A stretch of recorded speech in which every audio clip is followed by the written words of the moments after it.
በእውነት በጣም ከሰው ጋር ጊዜ ያላችሁ ሰዎች ከጌታም ጋር ጊዜ ይኑራችሁ። በጣም ለብዙ ነገር ጊዜ ያላችሁ ሰዎች ለመንፈሳዊ ነገር በደንብ ጊዜ ይኑራችሁ። ጊዜ ውሰዱ። ጸልዮ የተጎዳ የለም። መልሱ ሲመጣ እኮ አይደለም እኮ የምትጠቀመው፣ መጸለይ ራሱ ጥቅም ነው። እኔ እኮ በጣም ከምወደው ሰው ጋር አሁን ቁጭ ብዬ ጊዜ ሲኖረኝ ሳወራ ደስ ይለኛል። ለምን? በጣም ቫልዩ የሚደረግ ነው። ከእግዚአብሔር ጋር ተገናኝተህ ስታወራ አስበው። ከሰማይ አምላክ ጋር ዘላለምህን በእጁ ከያዘ አምላክ ጋር ዲዛይኑ ሲያስረዳ አንደርስታንድ ስታደርገው ስትነሳስ ገብቶ ትራመዳለህ። እያወቅህ ነው የምትሄደው። ግራ አይገባህም።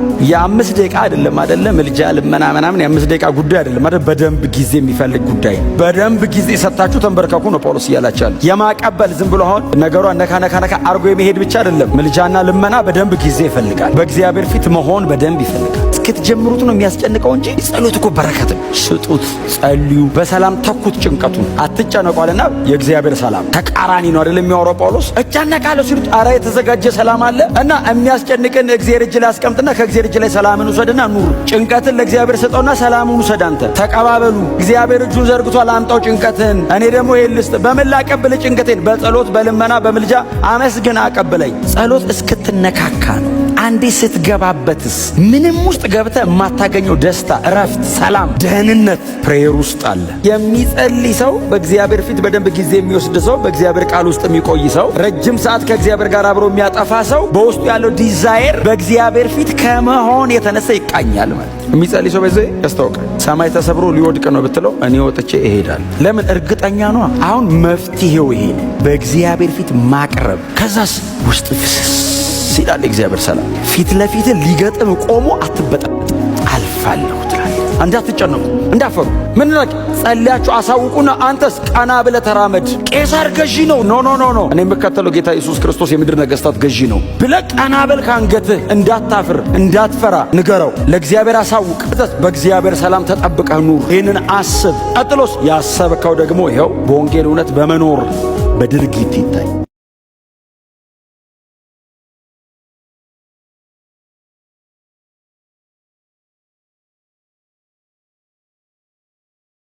ከጌታ ጸጋና ሰላም ይብዛላችሁ።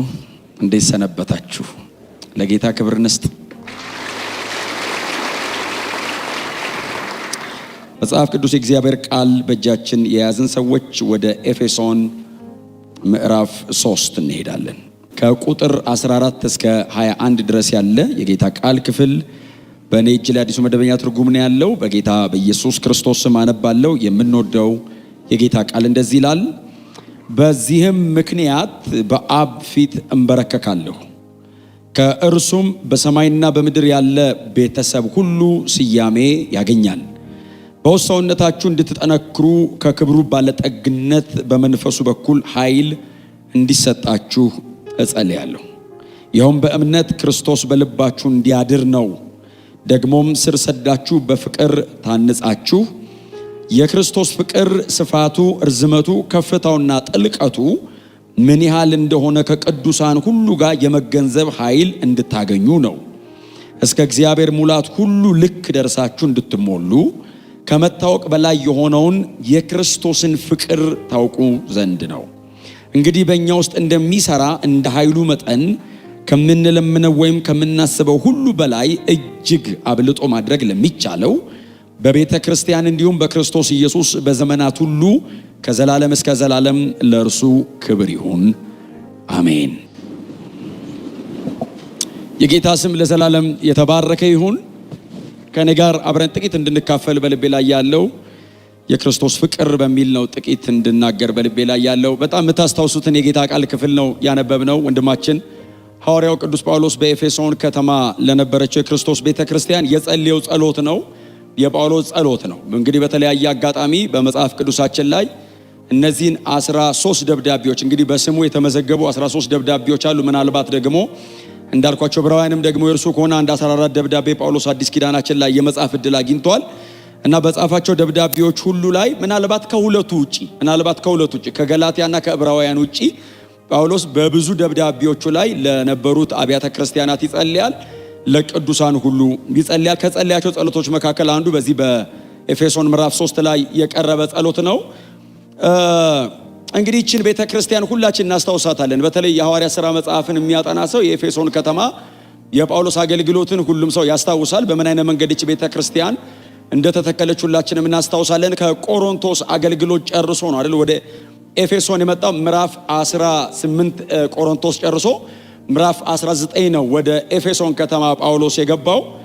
የትንሹ እስያ ከግሪክ አገልግሎቱን ጨርሶ ወደ ትንሹ እስያ ወይንም ደግሞ ከግሪክ ጨርሶ ወደ ቱርክ አካባቢ የሄደበት ወቅት ነው ይሄ የምዕራፍ 19 ታሪክ። እና ጳውሎስ ወደ ኤፌሶን ከተማ ሲገባ ያገኘው እንደዚህ አይነት ብዙ ሕዝብ አይደለም ያገኘው። መጀመሪያ ገና ወደ ኤፌሶን ከተማ ሲገባ 12 ሰዎችን አገኘው ነው ያለው። እና እነዛን 12 ሰዎች ያገኛቸው የጠየቃቸው የመጀመሪያ ጥያቄ ባመናችሁ ጊዜ አይደል ያላቸው። ምክንያቱም እነዚህ ሰዎች ከማመን አልፈው ደቀ መዛሙርት ናቸው። ደቀ መዝሙር ከማመንም ይዘላል አይደል። ደቀ መዝሙር ኢሚቴተር ነው። ከማመን አልፎ ወደ መከተል የመጣ ነው። ምናልባት አማርኛው ጥሩ ላይሆን ይችላል። ኢሚቴተር እኔ የገባኝ መኮረጅ የሚለው ማለት ነው፣ በበጎ ከተረጎማችሁት ማለት ነው። እና ስለዚህ ከፊታቸው የሚያዩትን ኢሚቴት ወደ ማድረግ የመጡ በጣም የተለየ የህይወት ዲሲፕሊን ውስጥ የገቡ ሰዎች ስለሆኑ ኦሬዲ አምነዋል፣ ደቀ መዛሙርት ሆነዋል። ባመናችሁ ጊዜ መንፈስ ቅዱስን ተቀበላችሁን የሚል ጥያቄ ጠየቃቸው። እንግዲህ ሰውን ደጅ ካገኘ ነው የምንጠይቀው ጌታን ተቀብለሃል ነው የምንለው። ቸርች ካገኘ ነው የምንጠይቀው መንፈስ ቅዱስን ተቀብለሃል ነው። ስለዚህ ቸርች ስለሆነ ያገኘኋችሁ ልጠይቃችሁ ነው። በጣም በትህትና ጠጋባችሁ አርሶ ባመንክ ጊዜ መንፈስ ቅዱስን ተቀበልክን በሉት እስቲ። በጣም ተስፈኛ ነኝ አሁን እንደሚል ካላለ በኋላ እንጸልያለን። ጌታ ይባረክ። እና ባመናችሁ ጊዜ መንፈስ ቅዱስን ተቀበላችሁን ሲላቸው የመለሱለት መልስ እንኳን ልንቀበለው መኖሩን እንኳን አናውቅም ነው አይደል። በጣም ከባድ መልስ ነው። ማን ነው መንፈስ ቅዱስ? ምንድነው የሚያደርገው? ይሄንን ጥያቄ መልሰው ለጳውሎስ ሲጠይቁት ጳውሎስ ቁጭ አድርጎ አይደለም ያስተማራቸው። እንደዚህ 12ቱም ላይ መጀመሪያ እጁን ጫነ ነው የሚለው። ምክንያቱም መንፈስ ቅዱስ ደጁ ሆኖ ማስረዳት ከባድ ነው። ውስጥ ይግባና ብንማማርን በቀላሉ ይገባቸዋል አለ አይደል። እንዲገባን ክርስትናን ያለ መንፈስ ቅዱስ መኖር አይደለም ማሰብ አይቻልም አይደል። በህይወት ያኖረን መንፈስ ቅዱስ ነው። አሁን ኢየሱስን በአካል የሚያውቀው እዚህ ቤት የለም አይደል። ኢየሱስ የተሰቀለ ቀን የነበራለ እዚህ ቤት እንደተሰቀለ ግን ሁሉም ሰው እርግጠኛ ነው። ይሄንን እርግጠኝነት ውስጣችን ያስቀመጠው መንፈስ ቅዱስ። ክብር ለዘላለም ለእርሱ ይሁን። በእውነት መንፈስ ቅዱስን የሰጠን አብ ክብር ይሁንለት። እና ያለ መንፈስ ቅዱስ ስለማይሆን 12ቱም ላይ እጅ ጫነ። በጣም የሚያስደንቀኝ ሁሉም ተቀበሉ የሚል ቃል አለ። ሁሉም መንፈስ ቅዱስን ተቀበሉ። ለመቀበላቸው ምልክት የሚሆኑ በልዩ ቋንቋ ተናገሩ። ከመካከላቸው ደግሞ አንዳንዶቹ ትንቢትን ተናገሩ ይላል። ይሄ የመጀመሪያ የዚች ቤተክርስቲያን የመተከሉ የመጀመሪያ ልምምዳቸው ነው። መንፈስ ቅዱስን ተቀበለች ቤተክርስቲያኒቱ። በጣም ፔንቴኮስታል አይነት ናት። ሁሉም ተቀብለዋል። ሁሉም በልዩ ቋንቋ ይናገራሉ። በመካከላቸው አንዳንዶቹ ደግሞ ትንቢትን ይናገራሉ። ከዛ ቀጥሎ ለ2 ዓመት ከ3 ሳምንት ያክል ረጅም ጊዜ የፈጀበት እነዚያን ደቀ መዛሙርት ሰብስቦ የእግዚአብሔርን ቃል ማስተማር ነበር። እና ጳውሎስ ድፍን 3 ዓመት ነው የተቀመጠው። 2 ዓመት ከ3 ሳምንቱ ግን ትምህርት ነበር። በጣም ሶሊድ የሆነ ትምህርት ነው። በየዕለቱ እያገኘ ያስተምራቸው ነበር የሚል ቃል አለ። እና የጳውሎስ የኤፌሶን ከተማ አገልግሎት በጣም ስኬታማ ነበር። ከተማይቱን በወንጌል ከመድረስና ሰዎቹን ከማስተማር በዘለለ ፍሬያማ ነበር ጳውሎስ። ለምሳሌ እንደነ ቆላሲያስ አይነት በጣም አስደናቂ የሆኑ ቸርቾች የተተከሉት በጳውሎስ የኤፌሶን ከተማ ተማሪ በነበረው በነ ኤጳፍራ ነበር። እና ጳውሎስ በጣም በፍሬ የተሞላ አገልግሎትን በኤፌሶን ከተማ አገልግሏል። 3 ዓመት ያክል እዚህ ከተማ ተቀመጠ። ምናልባትም በጳውሎስ 4 ሐዋርያዊ ጉዞዎች ውስጥ የኤፌሶንን ያክል ረጅም እድሜውን፣ ጉልበቱን፣ ዕውቀቱን፣ አቅሙን የጨረሰ ቦታ የለም። ያለውም በሙሉ ኢንቨስት አድርጎኖችን ቤተክርስቲያን ጳውሎስ ያገለገላት። ከተተከለችም ከጸናችም በኋላ እንዲሁ ትቷት አልሄደም። ለሚያምነው እውነተኛ መንፈሳዊ ልጁ ለነበረው ለጢሞቴዎስ ነው። እሱን ነው በቤተ ክርስቲያኒቱ ላይ እረኛ አርጎ ሾሞ ጳውሎስ ወደሚቀጥሉ አገልግሎቶች ሄደ። በኋላ ላይ ከጥቂት ዓመታት በኋላ እቺን ቤተ ክርስቲያንና ከተማዋን አገልግሎታቸውን እያሰበ ጳውሎስ ይህንን ደብዳቤ ለቤተ ክርስቲያኒቱ 60 ዓመተ ምህረት ላይ ሮም እስረኛ በነበረበት ወቅት ይህን ደብዳቤ ጽፏል። ስለዚህ ደብዳቤ የተጻፈው 60 ዓመተ ምህረት አካባቢ ነው። የጻፈው ጳውሎስ ነው። የተጻፈው እስር ቤት ነው። እና ከጳውሎስ የእስር ቤት ደብዳቤዎች መካከል ከ5-6 የሚሆኑ ጽፏል። ከእነሱ መካከል አንዱ የኤፌሶን ደብዳቤ ነው። ክብር ለኢየሱስ ይሁን። እና በጣም ጠንካራ ደብዳቤ ነው። እጅግ በጣም ጥልቅ የሆነ ትምህርት ያለበት ደብዳቤ ነው። እና ይህንን ደብዳቤ 60 ዓመተ ምህረት ላይ ለቤተ ክርስቲያኒቱ ይጽፋል። ደብዳቤው ምናልባት ዛሬ ማታ አንብባችሁ እንደምትጨርሱት በጣም ተስፋ አደርጋለሁ። አጭር ነው ደብዳቤ፣ በጣም አጭር ነች። 6 ምዕራፍ አካባቢ ነው ያለው። ወደ 6 ምዕራፍ አካባቢ ነው ያለው። 155 ቁጥር ይመስለኛል። ወደ 3039 ቃላት ነው ያለው። 155 ቁጥር 3039 ቃላት። እናንተ በአንድ አዳር ብዙ መጽሐፍ የምትጨርሱ ሰዎች ትመስላላችሁ። እና ጎናችሁ ያለው ሰው ኤፌሶንን ዛሬ እንጨርሳታለን በሉት። ጌታ ይባረክ። እና እቺን ደብዳቤ ለዚች ቤተክርስቲያን ይጽፋታል። አዲስ ኪዳናችን ላይ ካሉ የአስተምህሮ መጽሐፍት ከምንላቸው ዶክትሪናል ቡክስ ከምንላቸው መካከል ከሮሜ ቀጥሎ ሁለተኛው መጽሐፋችን ይሄ የኤፌሶን ደብዳቤ ነው። የጳውሎስ መንፈሳዊ ጥልቀት፣ የእውቀቱ ጥልቀት በጣም የታየበት ደብዳቤ ነው። እንድታነቡት ነው ይህን ሁሉ የምናገረው። ከምዕራፍ 1 እስከ ምዕራፍ 3 እኛ ደቀ መዛሙርት ወይንም አማኞች በጌታ በመሆናችን የምናገኛቸው መንፈሳዊ በረከቶች በጣም በዝርዝር ተጽፈዋል። ከዛ ከምዕራፍ 4 እስከ ምዕራፍ 6 ደግሞ አንድ አማኝ መሬት ላይ ሲኖር እንዴት መኖር አለበት የሚለውን ደግሞ ጳውሎስ በዚህ በሁለት ከፍሎ ያስቀምጠዋል። ከምዕራፍ 1 እስከ ምዕራፍ 3 ስፍራ ነው። ከምዕራፍ 4 እስከ ምዕራፍ 6 ሰፈር ነው። ፖዚሽናል፣ በጣም ፖዚሽናል ሆነናል። ብዙዎቻችን በአብ ቀኝ ነን ያለነው። በጣም ብዙ ጊዜ የምናስተጋባው ትምህርት ስለሆነ እውነት ነው፣ የማይካድ ነው። ግን ደግሞ አዲስ አበባም ናችሁ፣ በፍጹም እንዳትክዱሱን፣ እዚህም ናችሁ። አሁን በጣም ብዙ ሰው የለውም ይላል። ልክ ነው። አሁን እዚህ አላችሁ፣ ሌላ ቦታ የላችሁ። እዚህ አላችሁ፣ ጎናችሁ ያለው ሰው እዚህ አለህ በሉት፣ እንዳልስትህ በሉት፣ ንኩትና እዚህ አለህ። ጌታ ይባረክ። ባላንስ በጣም ያስፈልገናል አይደል?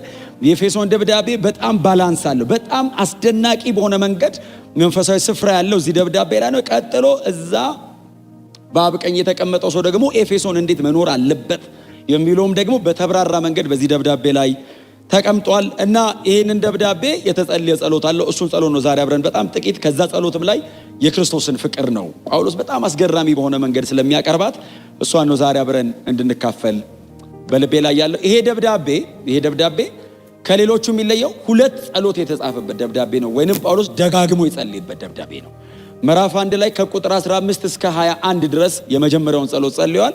እንደገና ጳውሎስ ደግሞ ይጸልያል ለዚች ቤተክርስቲያን። በጣም አይኑ ኤፌሶን ቸርች ላይ ነው። ጳውሎስ ከጻፋቸው መልእክቶች መካከል 3ቱ የዚች ቤተክርስቲያን ናት። ኤፌሶን እንዳልኳችሁ ለቸርቹ ነው። አንደኛና ሁለተኛ ጢሞቴዎስ ደግሞ ለመጋቢያው ነው የተጻፈው። ስለዚህ ምን ያህል ጳውሎስ ኤፌሶን አካባቢ እንደሚቆይ እዩት። እንደ ቸርችም በጣም ትልቅ ቸርች ናት። በቁጥር ደረጃም ተለቅ ያለች ቸርች ናት። በአስተምህሮ ደረጃ እጅግ በጣም ጠንካራ። ምናልባት እናንተ አልፋችሁ እንድታነቡት ራዕይ ምዕራፍ 2 ካሉት 7 አብያተ ክርስቲያናት መካከል የመጀመሪያውን ለኤፌሶን ከተማ ላለው ነው ተብሎ የተጻፈ። ጌታ ኢየሱስ ክርስቶስ በዮሐንስ በኩል ሲልክ የመጀመሪያው ለኤፌሶን ቤተክርስቲያን ነው። በጣም ከተመሰገነችበት ነገር አንዱ ሐዋርያት ሳይሆኑ ሐዋርያንን የሚሉትን ለይተ አውቀሃልና ነው። ሐዋርያ ያልሆኑትን ሐዋርያ አይደላችሁም ብላ የለየችው ቸርቿ አይናቸውን ጨፍነው አይደለም፣ በትምህርት ነው የለዩዋቸው። ዲዘርኒንግ ስፒሪት በትምህርት የሚሰራበት ቸርች ነው። ቆመው የሐሰት ሐዋርያት ያስተምሯቸው ውረድ አሉት። ለምን? ጤናማውን እናቀዋለን። በእውነት ዕውቀት ነው ያኛውን የሚያራግፉትና በጎ ነገር አለ። ምን ሲባል ሐዋርያ ሳይሆኑ ሐዋርያንን የሚሉትን ለይተሃል። በጣም ከባድ ነው በእነሱ ዘመን መለየት ከመካከል ስለሚወጡ። በጣም ሻርፕ ነው ዕውቀታቸው፣ መረዳታቸው ጥልቅ ነው። ዞር በል ይላሉ እና በጣም ጠንካራ የእግዚአብሔር ቃል መረዳትና እውነት ያላት ቤተክርስቲያን ናት። ስለዚህ ጳውሎስ ደጋግሞ ይጸልይላታል እና አንዱ ጸሎቴ ነው። በዚህም ምክንያት አባትነት ሁሉ ከሚሰየምበት ከአብ ፊት እንበረከካለሁ። ክብር ለኢየሱስ ይሁን። እንበረከካለሁ ይላል። በጣም ጠንካራ ጥልቅ ጸሎት ሊጸልይ ስለሆነ እንበረከካለሁ ይላል። አይሁዳውያን ቆመው ነው የሚጸልዩት። በጣም የተለየ ነገር ካላቸው ነው የሚንበረከኩት። ጳውሎስ በዚህ ምክንያት አባትነት ሁሉ ከሚሰየምበት ከአብ ፊት እንበረከካለሁ። ተንበርክከው ይጸልዩ አሉ መጽሐፍ ቅዱሳችን ላይ። ሙሴ ተንበርክኮ ጸልዩአል፣ እዝራ ጸልዩአል፣ ዳንኤል ጸልዩአል፣ ሕዝቅኤል ጸልዩአል፣ ጌታችን ኢየሱስ ክርስቶስ ተንበርክኮ ጸልዩአል። ጳውሎስ ደግሞ ይንበረከካል። የምንበረከከው አባትነት ሁሉ ከሚሰየምበት ከአብ ፊት። በዚህ ምክንያት ጳውሎስ ሲጸልይ የሚያስቀምጠው ነገር አለ። ከላይ አስቀምጧል። በእናንተ መካከል የእግዚአብሔርን የክብሩን የሚስጥር ባለጠግነት እገልጥ ዘንድ እግዚአብሔር ሰጥቶኛል ይላል። እናንተ በክርስቶስ ኢየሱስ ያለውን በክብር ባለጠጋ የሆነውን የእግዚአብሔር ሚስጥር እንድታውቁ በመካከላችሁ አለው። በዚህ ምክንያት እጸልያለሁ። ይህንን መረዳት እንድትችሉ እንበረከካለሁ ይላል። ጳውሎስ የሚንበረከክበትን ምክንያት ከላይ የዘረዘረው ይመጣል። በእርግጥ በዚህ ምክንያት ይላል። እናንተ ጊዜ ስታገኙ በኋላ አንብቡት። ምዕራፍ 3 ላይ ከቁጥር 1 ጀምሮ ይዘረዝረዋል። ምክንያት አለው። በጣም ጥልቅ ስለሆነው ስለ እግዚአብሔር ሚስጥር ስለ ክርስቶስ ኢየሱስ። ስለዚህ ምክንያት እኔ እንበረከካለሁ። ይሄንን አሕዛብ እንዲረዱት እንበረከካለሁ። ለአይሁድ ታቅዶ የነበረው ነገር ወደ አሕዛብ ፈሷል። ይሄንን እንድትረዱ እንበረከካለሁ። ክብር ለኢየሱስ ይሁን። አባትነት ሁሉ የሚሰየምበት አባትነት ሁሉ የሚሰየምበት የሚለው አብ የሁሉ ነገር ምንጭ ነው፣ ሶርስ ነው። እምለምነው የምጠይቀው ነገር እጅግ በጣም ሰፊ ስለሆነ እምንበረከከው እሱ ፊት ነው። ምንም ነገር ተለምኖ የማይታጣበት ነው። የሚያስፈልገኝን ነገር በሙሉ እንበረከካለሁ፣ ይሰጠኛል። ለቤተ ክርስቲያን ልለምን ነው፣ እንበረከካለሁ፣ ይሰጠኛል። ይሄንን ማንም ሊያደርግልኝ አይችልም። የምንበረከከው በሱ ፊት ነው። ጳውሎስ የጸሎት ሰው ነው። በየትኛውም አጋጣሚ ይንበረከካል፣ በየትኛውም አጋጣሚ ይጸልያል። የሚጸልየው ግን በአብ ፊት ነው። የሚጸልየው ለቤተ ክርስቲያን ነው። በጣም ጸሎት የሚያስፈልገው ሰዓት ነው። ጳውሎስ ይሄ ሰዓት እስር ቤት ነው። ለዛውም የሮም እስር ቤት ነው። ማሜርታይን ውስጥ ነው ያለው። እጅግ ጸሎት ያስፈልገዋል ከእስር ቤት እንዲወጣ። ጳውሎስ እንደዚህ ይላል፣ እጸልያለሁ። ለማ? ለእናንተ። ኤፌሶን ከተማ በጣም ሴሌብሬት ሲቲ ናት። ኤፌሶን በጣም ዘመናዊ ከተማ ናት። ኤፌሶን ህዝቧም ከነበረው ሶሳይቲ መካከል እጅግ በጣም በኑሮ የተሻለ ነው። ከሮም ቀጥሎ ሁለተኛ የመንግስት መቀመጫ ከተማ ነች። በጣም ጥሩ ስራ እየሰራ ለሚኖረው ህዝብ እስረኛው ይጸልያል። ሼን እጁ ላይ ያለ እግሩ ተይዟል፣ እስር ቤት ነው ያለው። ለእናንተ እኔ ጸልያለሁ፣ ጸልዩልኝ ይላል ምዕራፍ 6 ላይ። የሚጸልዩለት ግን እንዲፈታ ሳይሆን አንደበቴን ስከፍት የምናገረው እንዲሰጠኝ ነው። ከዚህ በኋላ ጳውሎስ ሄዶ አፉ የሚከፈተው የት ነው? ፍርድ ቤት። አሁን ወጥቼ ቸርች መጥቼ እሰብካለሁ አይደለም የሚለው፣ ኮርት ላይ ልቆም ስለሆነ እዛ ስቆም እንሰብከውን እንዲሰጠኝ ከእስር ቤት እንዲወጣ አይደለም ይጸልየው። አሁን እሱ ተንበርከኮ ግን ለነሱ እየጸለየ ነው። አባትነት ሁሉ ከሚሰየመ ከአብ ፊት እንበረከካለሁ። ዋው! ሰዎቹ የተለየ ነው አይደል? መነካታቸው ሩቅ ናቸው። እግዚአብሔር ወደዚህ ያስጠጋን።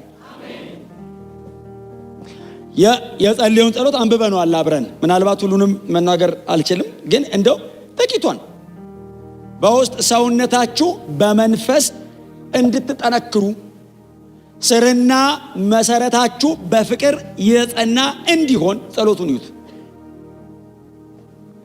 አላውቅም ዘንድሮ ምን ያህል እንደዚህ እናንተ ምትጸሉ ይመስለኛል፣ ግን እንደዚህ ግን አይጸልይ ማለት አልተረሳም። እንደ ጸሎት በውስጥ ሰውነታችሁ በመንፈሱ እንድትጠነክሩ። ሰውየው የዚህ አይነት ነው። ብዙዎቻችን እንወደዋለን፣ ስለዚህ ብዙ እናጠናለን። ስለዚህ ሰውዬ መጽሐፍ ቅዱስም ከጌታ ከኢየሱስ ክርስቶስ ቀጥሎ አዲስ ኪዳን በጣም ሰፊ ሽፋን ያለው ሰውዬ ነው። ከኋላ ነው የመጣው። 3/4ኛውን ይዞት ሄዶ እሱ ባይዘ ኒው ቴስታመንት 3/4 የተጻፈው በሱ እጅ ነው። ከኋላ እኮ ነው የመጣው። ከ27 መጽሐፍ 14 ያዋጣው እሱ። አብሮ የኖረ ስንት የተነካካ በአይኑ ያየ ሐዋርያ እያለ እሱ ከኋላ መጥቶ አይቶት እኮ አያውቅም ኢየሱስን። አየሁት የሚለውን በብልጭታ ነው። 3 ዓመት ተኩል ኖሮ ያልጻፈ አለ። ይሄ ሰውዬ ከኋላ መጥቶ ጻፈው አለው። ክብር ለኢየሱስ ይሁን። እሱ 14 መጽሐፍ ብቻ አይደል። ሐዋርያ ሥራ እኮ 70% እኮ የሱ ታሪክ ነው። ሉቃስ ወንጌል እኮ የሱ ስብከት ትንታኔ ነው። አዲስ ኪዳን ወይ እሱ ጽፎታል ወይ የሱ ተጽዕኖ ያለበት ሰው ነው የጻፈው። እግዚአብሔር እድሜያችሁን እንዲያርገው። እንደዚህ አይነት ሰው አሁን እዚህ ቤት መሰራት አለበት። በእውነት እንደዚህ አይነቶች ነው መሆን ያለብን። እና ሰውየው እሱ እስር ቤት ነው ያለው፣ እነሱ ደጅ ነው ያሉት። ለሱ ነው መጸለይ ያለበት እንደ ባለ አይምሮ። በጣም ጥልቅ መንፈሳዊ ሰው ስለሆነ ተንበርክኳል። እስር ቤት ውስጥ ለመንበርከክ አይመችም። እግር ብረት አለውና እግር ብረቱን እንደምንም አስተካክሎ ሰንሰለቱን እንደምንም አንፏቆ ቁስሉን ሲነካው እንዳያመው አድርጎ ይንበረከካል። አሁን እንደዚህ መንበርከኪያ ወንበር የለም። እስር ቤት ነው እንደምታውቁት፣ መሬት ነው በግንባሩ ተደፍቶ የሚጸልየው። እና በውስጥ ሰውነታችሁ በመንፈሱ በኃይል እንድትጠነክሩ። ሰውየው በውስጥ ሰውነቱ ጠንካራ ነው። ለዛ ነው እስር ቤት ቁጭ ብሎ ደጅ ላለ ሰው የሚጸልየው። የላይኛው ሰውዬ ደግሞ የተጎዳ ነው። እኔ አይደለም ያልኩት፣ ጴጥሮስ ራሱ ነው ያለው። እኔ አይደለም ያልኩት። ጴጥሮስ ራሱ ምን አለ? ሰውየው ሲታይ ሰውነቱ ደካማ ነው አለ። ደቀቅ ያለ ነው። አይተህ አትገምተውም። አፉን ሲከፍት ነው የምታውቀው።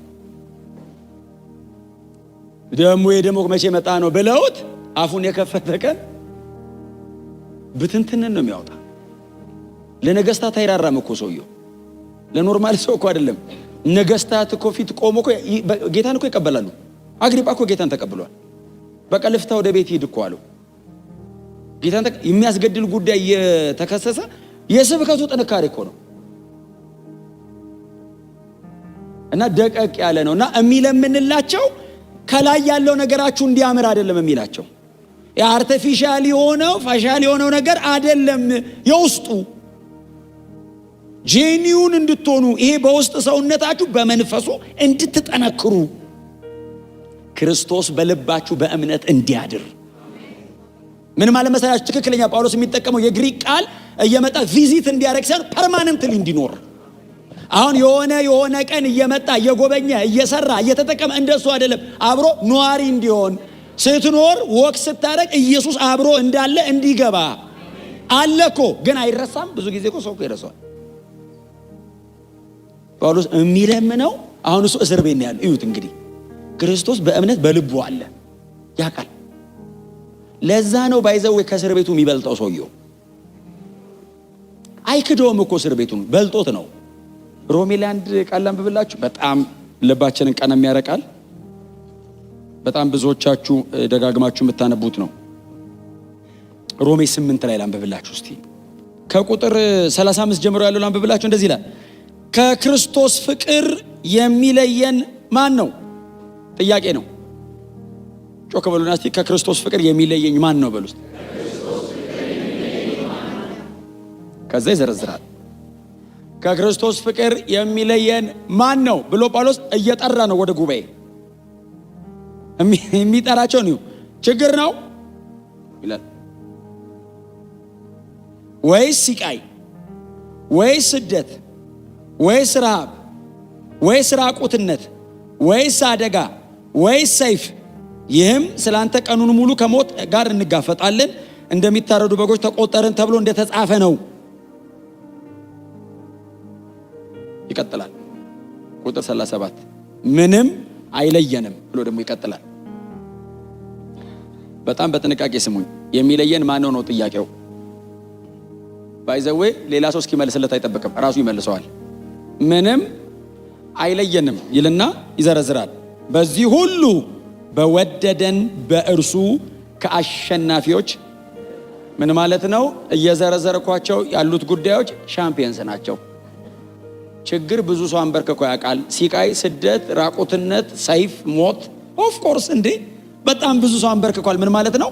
ሰው የሚያምነውን ነገር ከነዚህ ውስጥ ለአንዱ ብሎ ሊቀይረው ይችላል። ጳውሎስ እርግጠኛ ነኝ እነዚህ በሙሉ አይለዩኝም የሚለው እወደዋለሁ አይደለም፣ ወዶኛል። መወደዱ ላይ ተያይዘናል። እኔና እግዚአብሔር አይደለም፣ ይዞኛል። ክብር ለኢየሱስ ይሁን። ከዛ የሚዘረዝራቸው እነዚህኞቹ ትንሽ እንትን ናቸው። ቀጥሎ እንደዚህ ይላል፣ ከአሸናፊዎች ይህን ተረድቻለሁ፣ ሞትም ይሁን ሕይወት። አሁን እኔ ሞት አላቅም፣ ሞቼ አላቅም።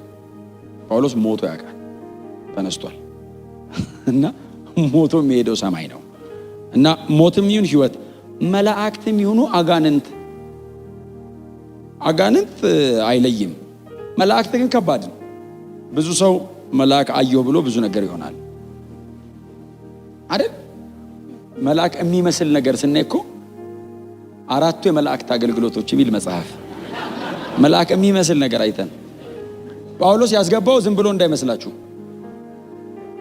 አይሁዳውያን በጣም ፕራውድ ያደርጋሉ እና ጳውሎስ መላእክት ነው አልቀጥሎ አጋንንትስ ይዘረዝራል። ያለውም ይሁን የሚመጣው ምን ማለት ነው? እስካሁን የደረስንበት አለ፣ ምናልባት እኛ ዲስከቨሪ ያላረግነው ከዚህ በኋላ ደግሞ የሚደረግ ምን ያህል በክርስቶስ ፍቅር ላይ ያለው መተማመን ያለው መከራ፣ ስደት፣ ችግር፣ ሞት፣ ሕይወት፣ መላእክት፣ አጋንንት ብቻ ሳይሆን የሚመጣው ሌላም ካለ ብሎ ለኛ ክፍት አድርገው። አሁን አንዳንዱኛ የሚገጥመን ቻሌንጅ ጳውሎስ አልገጠመውም ይሆናል፣ ግን የኔ ይበልጣል ማለት አንችልም። የሚመጣው የሚላለው ጥቅሱ ከክርስቶስ ፍቅር ምንም አይለየንም። ማንኛውም ኃይል ይልና ከፍታም ይሁን ጥልቀት ወይም የትኛውም ፍጥረት በጌታችን ኢየሱስ ክርስቶስ ካለ ከእግዚአብሔር ፍቅር ሊለየን አይችልም። በጣም በትህትና አጠገባችሁ ያለው ሰው ከክርስቶስ ፍቅር ምንም ሊለይህ አይችልም በሉት። ከክርስቶስ ፍቅር ምንም ሊለየን እኔ አይደለሁም። ይሄው ጳውሎስ እንትን ነው ስቴትመንት ነው። ከክርስቶስ ፍቅር ምንም አይለየንም ብሎ ጳውሎስ ያላለፈበትን ወይንም ያልገጠመውን ብቻ አይደለም የዘረዘረው። ስደት፣ ሲቃይ፣ መከራ እነዚህን ሁሉ ምናልባት የሆነ ቀን እድል ካገኘን እንካፈለዋለን። ጳውሎስ የደረሰበት መከራ አንድ ደብዳቤ ሁለተኛ ቆሮንቶስ ላይ ብቻ 55 መከራ አልፈዋል። ሁለተኛ ቆሮንቶስ እንደው ልንገራችሁ እንዴ ብሎ እኮ የተናገረው ነው። ላስታውስ ቢልማ ለዛም እኮ 193 ግርፋት አንድ ብሎ ቆጥሮ ነው። አሁን እኛ ሁለተኛውን 194 ብለን ነው የምንቆጥረው። እሱ እየሰበሰበ 55 ይሄን ሁሉ ሲቃያየ ሰው ቆሞ ሲያወራ ከክርስቶስ ፍቅር ይዞኛል። የጳውሎስ መተማመን ተወድጃለሁ። ምን አይነት ፍቅር ነው የተገለጠው! ለብዙ ሰው የ33 ዓመት ተኩል አይሁዳዊ ወጣት መስቀል ላይ እየተንጠለጠለ ነው የሚመስለው። ጳውሎስ የተገለጠው ፍቅር ይላል። እነዚህም በሙሉ ይዘረዝራቸውና በወደደን በእርሱ ማለት ምን ማለት ቱ ዘ ሚድስት ማለት ነው አይደል? ሁሉንም ስኬትና መከራ አይደለም ይዘረዝረው። በአንድ ጎራ እኮ ስኬት፣ ከፍታ፣ መላእክት፣ ኃይል፣ ልዩ ፍጥረት ሆነ የሚያውቃል እዚህ ውስጥ የለም። አሁን እኛ የምናውቀው ሰው፣ እግዚአብሔር፣ መላእክት። ከዛ ውጭ ታውቃላችሁ አናውቅም። እሱ ሶስተኛ ሰማይ ሄዶ ስለመጣ ያውቃል፣ አይቷል፣ ብዙ ነገር አይቷል። እና ምን ይበለው ቮካብለሪ ስለሌለው ልዩ ፍጥረት አለ። እሱ እንኳን ቢመጣ ወደ መሬት አለ ያ እዛ አይቼዋለሁ መጥቶ ያውቅም። ልዩ ፍጥረት ይለዋል። በቃ ዲፍረንት የሆነ እኛ የማናውቀው ሰው ጋር መጥቶ የማያውቅ እሱ እንኳን ቢመጣ ምን አይነት የፈሰሰ ፍቅር! እግዚአብሔር ደግሞ በዚህ ፍቅር ልባችንን ያቅልጥ። በእውነት ምን አይነት መረዳት ነው! ምን አይነት ብርሃን ነው!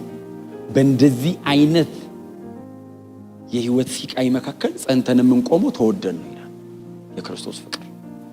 ክብር ለኢየሱስ ይሁን። እና ሁሉንም ዘርዝሮ መሃላቸው ነው የሚቆመው እና ሰብስቦ ነው የሚነግራቸው። በዚህ ሁሉ ግን የሚለው መሃል ቆሞ ነው አከማቻቸው። ታውቃላችሁ ስኬት በጣም ከባድ እንደሆነ። መከራ በተወሰነ መንገድ መንፈሳዊ ያደርጋል አይደል? አሁን ሰው ምንም ከሌለው አይደል የሚበላው ከሌለው ቢጾም አለመብላቱን መንፈሳዊ ያደርጉ በቃ ይቀጥላል። እግዚአብሔር ደግሞ ደግን ይቆጥራል። የሚበላው የለውም እኮ መንፈሳዊ ላድርገው ሲል እግዚአብሔር በቃ አድርገው ይሁን ብሎ ይቀጥላል። ይሁን አንጃውን እግዚአብሔር እኔ ፊት አይለም ይሁን እሺ ይላል። አውቀን አይሳናቁ ሁሉ የጸለየውን እኮ ነው የመለሰው። አንዳንዴ መንገድ ላይ የሄድኩ የጸለይኩት ተመልሶ አገኘዋል። ወይ ጉድ እላለሁ። ተንበርክካችሁ ደግሞ ሊቆይ ይችላል።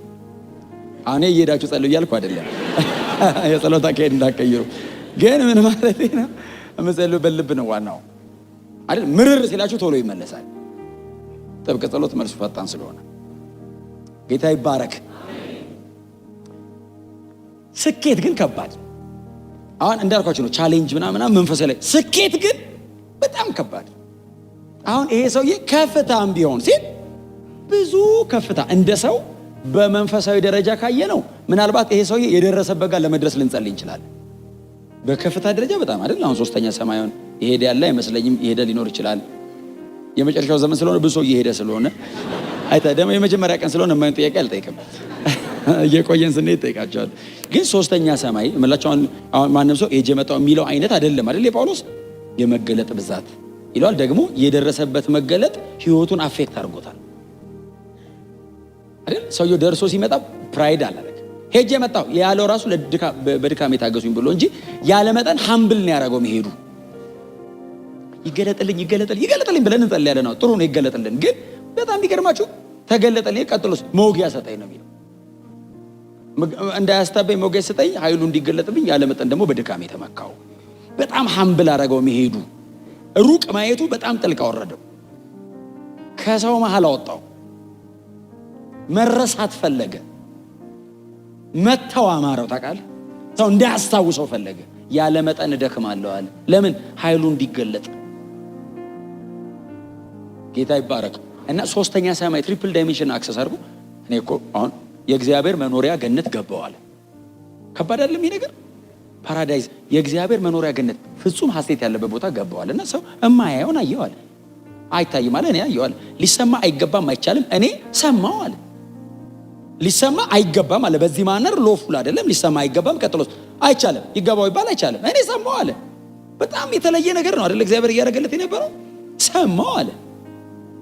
አሁን አንደኛ ቆሮንቶስ ላይ የመልአክ ልሳን ብናገር እኮ ያለው እኮ ገምቶ አይደለም፣ ሰምቶ መጥቶ ነው። ሰምቶ መጥቶ ሄዶ ሰምቶ መጣና ብናገር ራሱ አለ። አሁን መገለጡ ሀምብል ስላደረገው ነው ፍቅር ከሌለኝ ያለው እንጂ ነገሩ እኮ ያስታብያል። ሊታበይ ሞክሯል። በዚህ ሞጌ ሰጠው እኮ ለዛ ነው ጣቃ አረገው።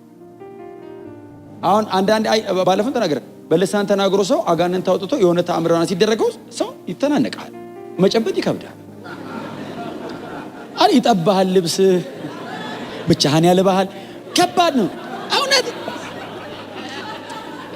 የሚሆን ነገር አይደለም። በሰላም ተናገር ልውረድ። እውነቴ ነገሩ ናቹራል ነው። መታበይ ሃምብል መሆን ነው ስፒሪቹዋል። ብትታበይ ልክ ነህ፣ ሰው ነህ። ሃምብል ኮንክስ መንፈሳዊ ሆነሃል።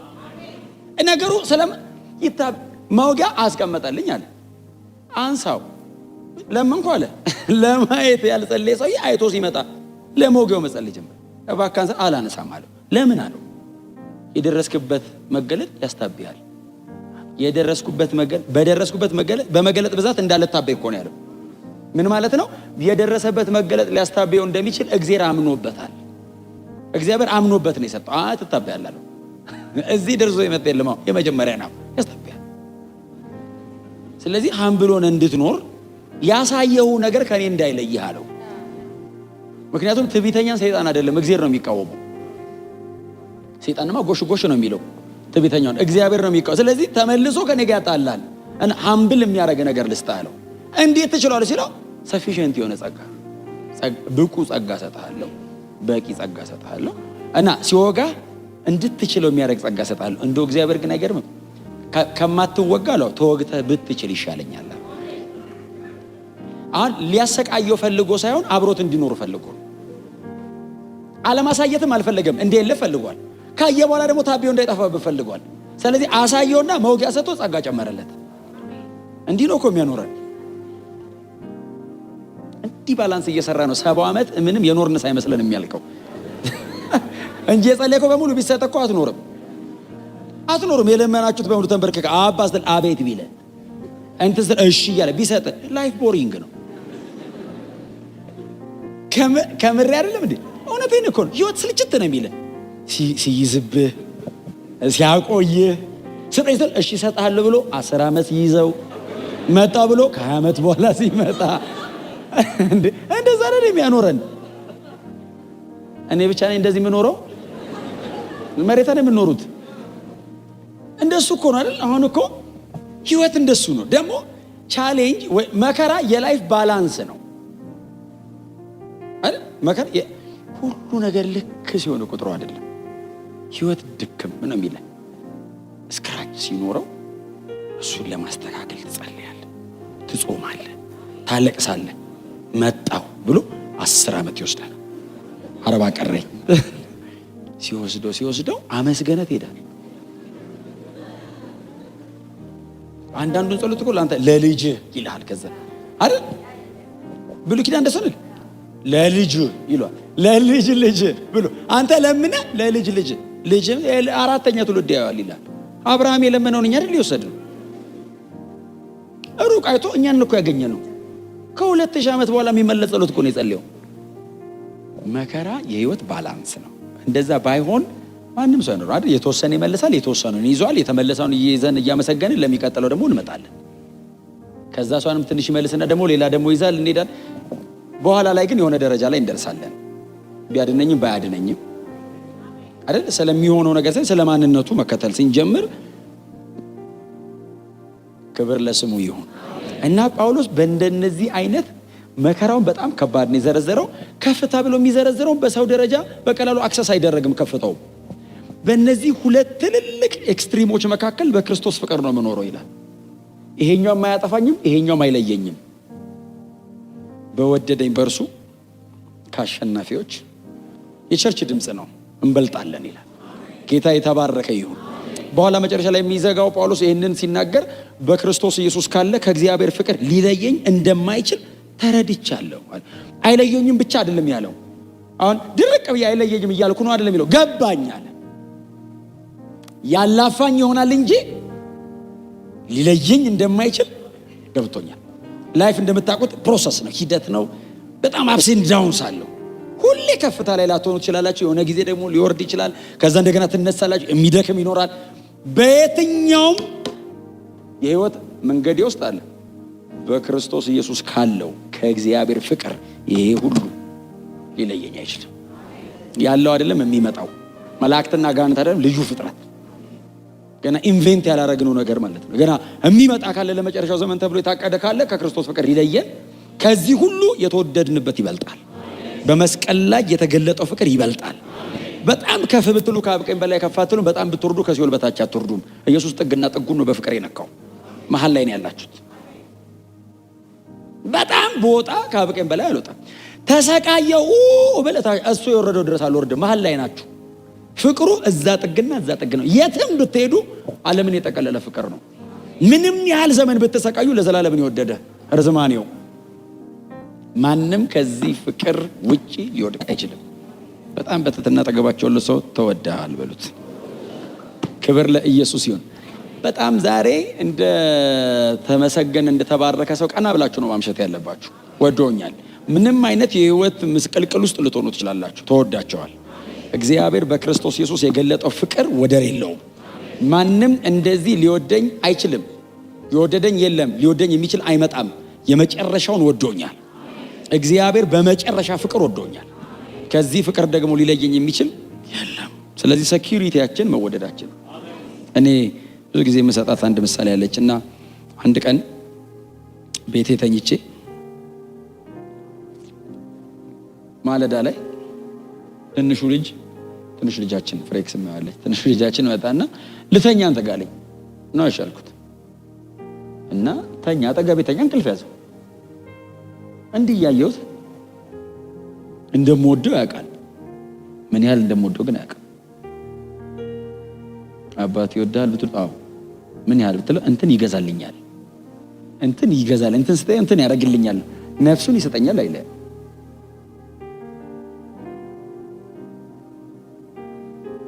ወዲያው ተነሳውና በቃ ጸሎት ጀመርኩ። እንደምትወደኝ ነው ማውቀው እንጂ ምን ያህል እንደሆነ አላውቅም። እውነተኛ ፍቅር ፍርሃትን አውጥቶ ይጥላል። እንደሚወድ ከገባ እንደማይጥል ታውቃለህ።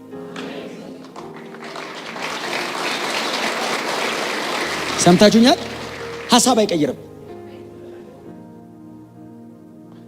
ይሄ ልጅ እንደምወደው ነው የሚያውቀው። ለዛ ነው መጥቶ እንቅልፍ ያዘው። እርግጠኛ ነው ምንም እንደማላረገው። ማንም ሰው እጅ ላይ ላይተኛ ይችላል። እኔ እጅ ላይ ተኛ።